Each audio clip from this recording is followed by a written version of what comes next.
زمونږ سره دا کوم چې د پاکستانیانو سره دا ګوره داسې ده چې پاکستان عوام انتهایی پرامن یو ماحول کې یو ژوند روان و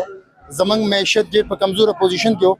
او حکومت لګیا او هغه معیشت چتور لپاره اقدامات جاری وو په داسې ټایم کې انډیا په شپې په تیاره کې حمله کول یوازې دا حمله نه وه دا یو ډېر غټ سازش و څنګه چې نور اسلامي ملکونه په خطه کې کمزوري دي هغه په دنیا په سیاست کې خپل کردار نشي ادا کولی هغه مقصد هم دا چې پاکستان دی وخت کې معیشت کمزوره ده پاکستان دی وخت کې یو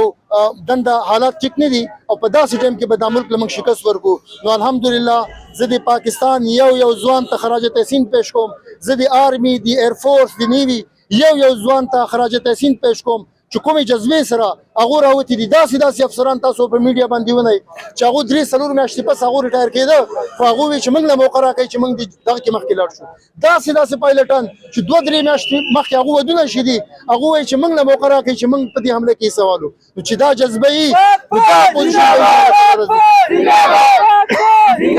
पाकिस्तान का मतलब क्या ला इलाहा इल्लल्लाह पाकिस्तान का मतलब क्या ला इलाहा इल्लल्लाह نن دا ثابت شو چې پاکستان کوم دفاعي بجټ چې کوم دغه په صحیح معنی کې لګي زمنګ ځوانان خو بهترین ټرین خلک دي زمنګ ځوانان زمنګ فوجیان چې کوم دي هغه د حالات نه باخبر دي هغه د ټیکنالوژي نه باخبر دي اسرائیل او د انډیا شانې ترقی یافته ټیکنالوژي له پدې جنگ کې چې کوم پاک فوج شکست ورکړه دا ان شاء الله هغه کوم ډاک فایټ چې کوم د کوم هغه په دنیا په تاریخ کې به دی لعنت دی په ځوان باندې دا پاکستان کې نن دا حل دی دو دا نه ګوري دا غداران دي غداران د دو صرف خپل मोदी का जो यार है मोदी का जो यार है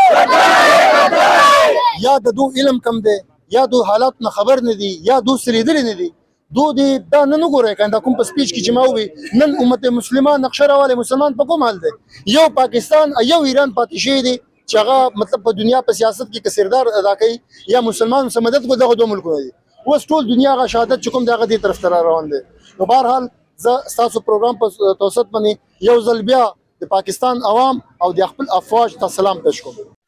اللہ څنګه چې تاسو ته مدد وکړ ټول پرون 50 تاریخ باندې فتح ورکړه الله قیامت پورې پاک آرمی سره مدد وکړي